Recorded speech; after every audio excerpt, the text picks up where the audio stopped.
Terima kasih Anda masih bersama kami. Isu-isu negatif yang berkembang belakangan ini harus dicegah dengan mengambil langkah serius. Momen hari lahirnya Pancasila saat ini bukan hanya menjadi ajang memperkuat persatuan bangsa, namun juga momentum menjaga toleransi umat beragama. Hal tersebut diungkapkan oleh Bupati Buleleng Putu Agus Suratnyada di sela-sela apel peringatan Hari Kelahiran Pancasila. Menurutnya, dalam memaknai Hari Lahir Pancasila, bangsa Indonesia tentu harus mempertebal rasa toleransi antar umat beragama, serta memiliki rasa kebinekaan tunggal ika dan gotong royong, karena pendiri bangsa sudah demikian hebatnya dalam merumuskan dan mempersatukan keragaman. Saat ini banyak upaya dilakukan untuk mendegradasi NKRI oleh orang-orang yang mementingkan kepentingan pribadi maupun golongan. Momen ini merupakan ajang bersatunya seluruh elemen bangsa melalui toleransi beragama.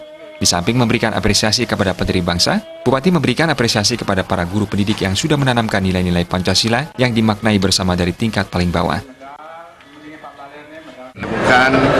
Kita berharap kebinekaan ini kita jaga terus, toleransi kita jaga terus, karena upaya-upaya mendegradasi NKRI ini kan terus dilakukan oleh orang-orang yang mementingkan kepentingan pribadinya dari kepentingan bangsa dan negara.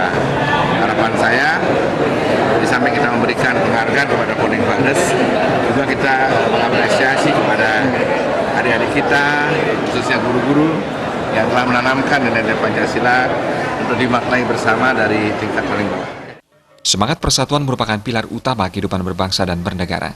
Peringatan Hari Lahir Pancasila harus dimanfaatkan sebagai momen pengingat dan momen pemacu untuk kemajuan bangsa. Komang Yuda, Bali TV.